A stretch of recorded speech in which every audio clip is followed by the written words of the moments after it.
ഹിന്ദു പെൺകുട്ടിയെ ഉപയോഗിച്ച് മുസ്ലിം ചെറുപ്പക്കാരെ ലവ് ജിഹാദ് ആരോപണത്തിൽ കുടുക്കാനുള്ള പദ്ധതി പെൺകുട്ടി സത്യം പറഞ്ഞതോടെ പൊളിഞ്ഞു. ഉത്തർപ്രദേശിലെ മീററ്റിലാണ് സംഭവം. പോലീസ് കേസെടുത്തതിനെ തുടർന്ന് ഗൂഢാലോചനയുടെ ആസൂത്രകനും ഗോരക്ഷാദൾ പ്രവർത്തകനുമായ നകുൽ സിംഗ് ഒളിവിൽ പോയി. സീഷാൻ, ഷാവേസ് എന്നീ മുസ്ലിം യുവാക്കൾ ഹിന്ദു യുവതിയെ തട്ടിക്കൊണ്ടുപോയെന്നും മാനഭംഗപ്പെടുത്തിയതിനു ശേഷം അബോധാവസ്ഥയിൽ ഉപേക്ഷിച്ച് കടന്നുകളയാൻ ശ്രമിക്കുകയാണെന്ന് പറഞ്ഞ് നകുൽ സിംഗ് പോലീസിനെ വിളിക്കുകയായിരുന്നു.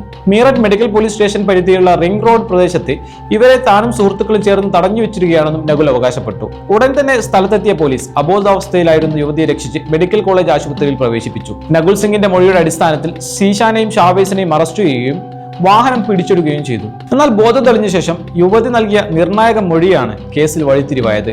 ഗോരക്ഷാദൾ പ്രവർത്തകനായ നകുലിനെ തനിക്ക് മുൻ പരിചയമുണ്ടെന്നും പണം നൽകാമെന്ന് പ്രലോഭിപ്പിച്ചും ജോലി വാഗ്ദാനം ചെയ്തും മുസ്ലിം ചെറുപ്പക്കാരെ കുടുക്കാനുള്ള പദ്ധതിയിൽ തന്നെ ഇയാൾ ഉൾപ്പെടുത്തുകയായിരുന്നെന്നും പെൺകുട്ടി പോലീസിനോട് പറഞ്ഞു. യുവതിയെ മുൻപരിചയമില്ലെന്ന് സീഷാനും ഷാവേസും മൊഴി നൽകി. തുടർന്ന് പോലീസ് 500-ലധികം CCTV ദൃശ്യങ്ങളും ഫോൺ കോൾ വിവരങ്ങളും കേന്ദ്രീകരിച്ച് നടത്തിയ അന്വേഷണത്തിൽ യുവതിയുടെ മൊഴി സത്യമാണെന്ന് തെളിഞ്ഞു. Civil line circle officer Suchita Singh യുവതിയുടെ മൊഴിയിലെ വിവരങ്ങൾ ശരിവെച്ചു.